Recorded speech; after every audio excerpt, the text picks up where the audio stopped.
Nüüd vaatame Adria Sonic 700 SL-i. Täisintegreeritud buss, väga ilusa suure vaatega. Adria disain just täisintegreeritud busside puhul on hästi mõnus. Ees on see suur voodi, mis on alla lastav elektriliselt. Seljatoad tuleb alla lasta ja sealt tuleb välja hästi suur ja korralik 2 inimese voodi. Mida saab omale veel privaatseks kaardinaga teha. Samamoodi uus Adria spetsiaalmadrats. Siin on redel veel, isegi see minekuks, kuigi tavaliselt piisab siin servade lastumiseks. Ja kui lastega on turvavõrksi ette. Rahulikult istumisruumi vaatad 6 inimesele. Laud liigub igatepidi. Köögis samamoodi.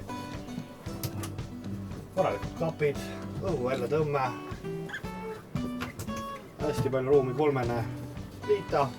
Kraanikauss, samamoodi jälle sahtlid. Sest mida rohkem on sahtleid, seda mugavam on asju panna. Kui on kapid, siis sinna kapide põhki kaovad jälle kõik asjad ära. Suur külmkapp, 160 liitrit, eraldi külmakambriga. Siis siin on sama see hea funktsioon. See käib vaheseinaks.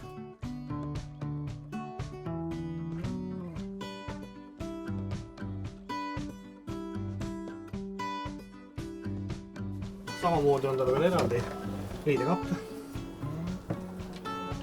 Nüüd väga funktsionaalne lahendus on need uksed. Need lahti, et siit ei pääseks sinna alla, muidu jääb ette segama. See lükatakse eest ära. Ehk see näitab kõik, kui läbimõeldud see asi on.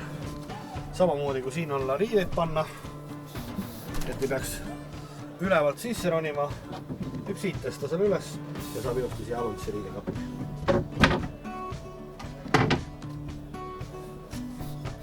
Ja siia tuleb siis vahele, kes saab teha täiesti suure 3 inimese voodi. Nii palju siis sellest Adria Sonicust 700 SL. Tänud tähelepanu eest ja jälgige maklasuvilat.ee, kust alati rohkem infot.